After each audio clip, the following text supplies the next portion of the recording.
99% of the time when you think of a plan in racing, it doesn't come together because there's so many variables.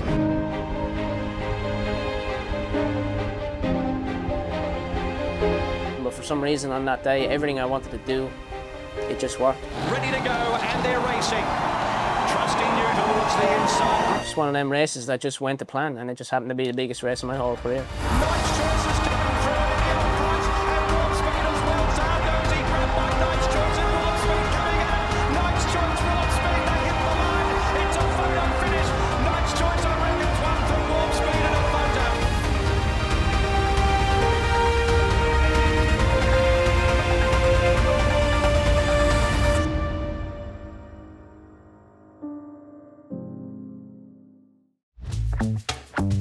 There's this Japanese restaurant that we always go to called Hosokawa, and they actually have a menu item called the Robbie Dolan menu item. Do you mind if we go to that restaurant?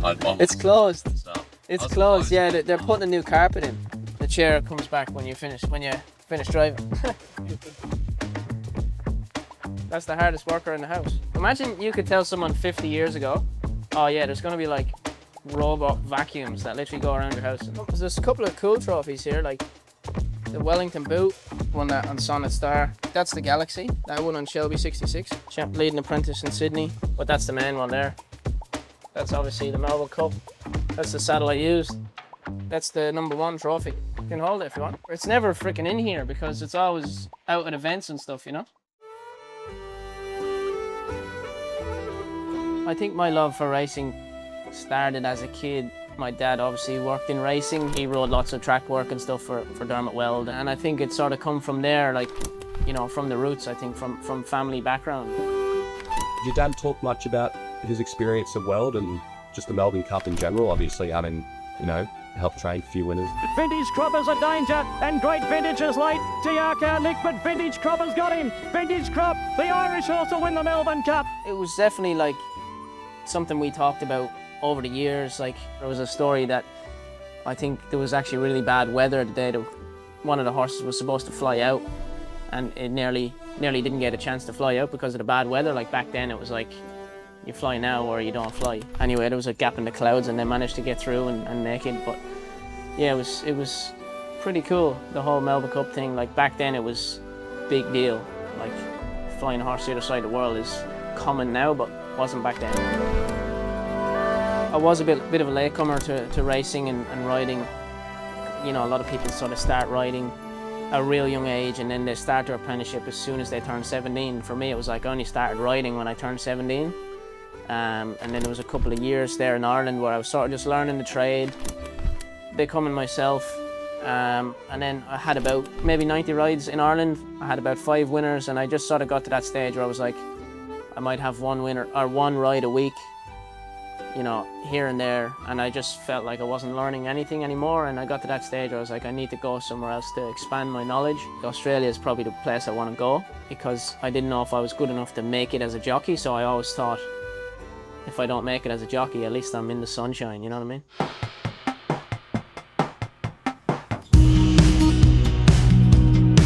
Australian racing is always on the rise. But a champion becomes a legend. Makoni Debra's won it. And the legend lives on. Black Caviar by 2.5 moment of change. Today we farewell an Australian icon, the greatest of all time. Winks wins a third, Queen Elizabeth beats Kluger. Like, it's always booming, there's always something new happening. And I originally wanted to go to America because my brother is a trainer in America. He's been over there for 20 something years, and it was always sort of, it would have been an easy place for me to get into, but I just couldn't afford the visa. It was like 4 or 5 grand or whatever. You know, I'm kind of thinking Australia is where I want to go, and just sort of followed my heart and went with it, you know. I think it was a heartfelt, but it was a good feeling that, you know, Australia is probably the one, probably the place to go. Not too many Irish apprentices came over here and ridden. You know, there may have been some before me, but I'm pretty sure I was one of the first ones to do it. Now they've got apprentices all over the place here from Ireland, but I think I was sort of the first one to put my foot in the water and say, you know, it can be done. It's not easy though, you know, you're not just going to come over here and get anything handed to you. You have to work hard and you have to make the most of opportunities that come, because they come and go pretty quick if you don't make the most of them. It took me a few months to get my license when I first came over. I was in Melbourne for a while, and it just didn't work down there. I ended up going to Sydney, and I was just riding sort of freelance track work.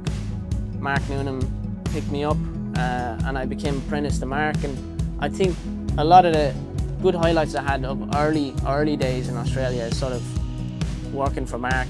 He was just starting out as a trainer as well. He had the stable at Warwick Farm.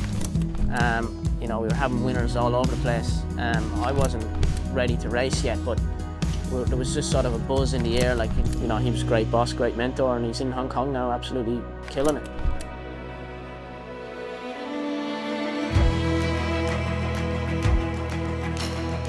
I wanted him to go. I just thought there's nothing in Ireland for him. You know, I was talking about 6 months, but I remember when he was going, of course I was mammy crying, and he hugged me and he says, he was crying, and he says, I don't know why I'm crying. He says, I can't wait to go. And he says, I promise you I'll be champion apprentice. And he was. Home isn't going anywhere. I can always go home and be in the same position I was before I came. So that was sort of my mindset. I was young, enthusiastic, cocky, whatever. But I was just happy to get out of home and into the sun. And obviously my family's back there and I miss them all, but it's nicer for me to fly them over here in the sun. His first group winner, Easy Eddie. He was a smashing horse, you know. He had his problems, but he's retired now. But he gave that a great ride that day. He gave me the cup. That was his first Group 1 winner. A horse called Profondo. And he brought that home at Christmas that year when he came home. He gave it to me. So he's 3 Group 1 winners. And obviously the Melbourne Cup being the best of them all. But the newspapers, I was down to the shop the very next morning to get whatever papers I could. I have a couple of copies of them up in the attic. That little cup, we drank a lot of stuff out of that cup that night. You know. That was probably my proudest moment for him. How I got in there, I don't know, but I got by security and got in and I was making sure I got a hold of him. Climbed the fence, probably. It's a great picture. It says a lot. It says it all. You keep saying there's a film down the road, you know. Oh yeah. I'll probably have to get Brad Pitt to play me, you know. Just saying. He's gassing. Love this song. From walking home and talking loads, seeing shows in evening clubs with you. Didn't sing for years until somebody sort of sent my name forward for The Voice. But it was after The Voice when I started to, you know, I sort of got a taste of it when I done The Voice, and I met a lot of musicians and stuff, and I just loved their attitude towards life, and they're just having a crack like everybody else, having a go, and just enjoy yourself. Like, you don't have to be working flat out as a jockey every single day. Like, It's gonna bring us to our knees. Oh yeah. So come on, let it go. Just let it be. I didn't expect to get that far on The Voice. It was sort of like, you know, again, I'll just go and have a crack, see what happens. You know, if something comes out of it, something does. If something doesn't really matter, because I didn't have it before anyway, so it doesn't matter. I just sort of kept getting through, and eventually I was in, you know, the sort of quarter-final thing, and it was only sort of when I got eliminated, I was kind of like, really enjoyed that. Why don't you be you and I'll be me and I'll be me. You know, it's funny, like all the singing stuff, people say it may have hindered my career because people may not want to put me on because I'm a singer, stuff like that. But if I was never singing, I would never have met Sheila Laxen. I met her on the cruise ship, the P&O cruise. They do a Melbourne Cup cruise every year. It sort of sails from Sydney to Melbourne. Everybody gets off, goes to the Melbourne Cup, gets back on the ship, and then sails back to Sydney. Anyway, I was singing on the cruise with Jaden, and Sheila was on the cruise with her Melbourne Cup from Ethereal from all those years ago, and I met her, got a photo with her. You know, we've done a couple of speeches together, and fast forward 2 years later, we've won the Melbourne Cup. It's mad. Like if I never went on the bikes and sang, I would never probably have won the Melbourne Cup, because I wouldn't have met Sheila. The stars align in racing sometimes, and that was probably one of them.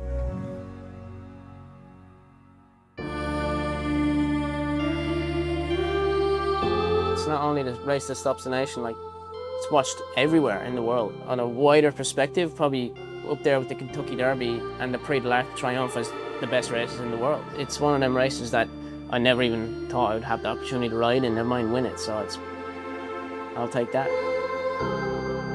You do your form as the same as any other race, you know, you do your speed map, you see which horses you want to follow, which horses you want to be around, and I wasn't too worried about any of the internationals, you know. You kind of have to be worried about everyone, so it doesn't matter if you're on the favourite or 100 to 1 pop, you just need to do your form and just get a bit of luck, and that's what we done. They didn't really tell me too many instructions what to do or what not to do. It was sort of just like, you know what to do. That's what Sheila said, and pretty sure to me before I got up, she was just like, you know what to do. And I was just like, all right. Ready to go, and they're racing. Trusting you towards the inside, broke away well with a key to Sushi, just fine, sharp and smart. Vauban was sort of the one that I was going to keep my eye on, and then the Godolphin horse as well. Then came Manzoy's the Fence from Kovalika, Trusting You, Knight's Choice, Vauban free wide. Pretty much all the horses that I wanted to be around me were just around me. They just kept going quicker and quicker and quicker. Vauban has been shuffled back as this field string right out now. The 950, the leaders have put the foot down towards the back. Absurd, one smooth operator is about 20 off the lead, coming down towards the 700 metres by a length and a half to Land Legend. 2 lengths away, Circle of Fire, Akita Sushi. There's 2 groups. The first group will start getting going at the 600-700. Then the second group will come once they straighten, and I was sort of just waiting for that second group. Land Legend goes to the front with Akita Sushi on the outside. Then Zardozi. He was just loving it. The horse, little horse, he's only tiny, and he's just starting to slice through them. Knight's Choice is coming through at any old price, and World Speed as well. Zardozi grabbed by Knight's Choice, and World Speed coming out. Knight's Choice, World Speed, they hit the line. It's a photo finish. Knight's Choice, I reckon, one from World Speed in a photo.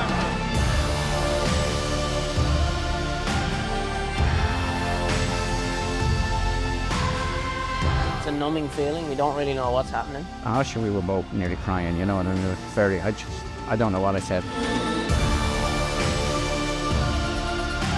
I burst out crying. He was crying, everyone was crying. It was just like, this is crazy. And then I finally got over myself. I was like, oh, all good again. And I seen Christine and Maisie, and I was just like, oh my God, I'm gonna start crying again.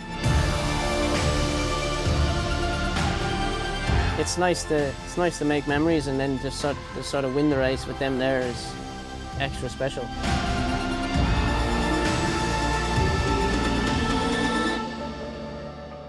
Normally when I go to bed, I'd turn my phone off. But that particular night, I said I'd bring it up and leave it on the bedside locker just in case. When I woke up, I thought it was 5:10. And I said to myself, oh, he mustn't have won. Or he had no luck, I said, because Bobby would have called me. And I just got back into bed, and then my phone started to ring, and it was really only 4:10. And it was my best friend, Monica Sweeney. And she'd called me to say, he won, and she was bawling, crying on the phone. Eventually, Robbie rang me about an hour after the race. And all I could say to him was, I can't believe you just won the Melbourne Cup. I told you you'd win it. I used to always dream he'd win the Melbourne Cup. You gotta have belief in yourself and in your horse, but at the end of the day, you really never know what's gonna happen until them barriers open. Anything can win. Like, I always believed he could stay the trip, given the right track conditions and the right run, and that's what we got on the day. Freddie.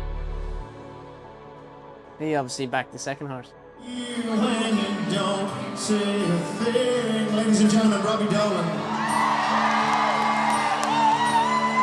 The smile on your face lets me know. I was chatting to Craig Williams before the race.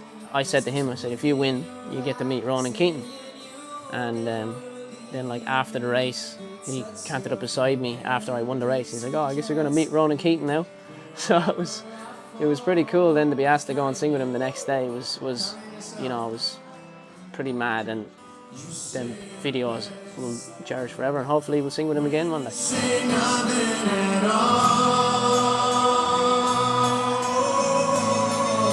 with Ronan the next day. It was like I said, it was sort of a last minute thing. It wasn't planned. You know, we didn't even barely rehearse. I went and we ran the lines through a few times. I still didn't even know the full words. He was sort of just helping me through it. He was a bit offended I didn't know his lyrics, but he was alright, he got over it. Smile on your face lets me know that you need me. There's a truth in your eyes saying you'll never leave me. The touch of your hands lets me catch me whenever I fall. If I can win it, anyone can do it. You know, I'm a singer. You say it best when you say nothing at all. Beautiful, first time.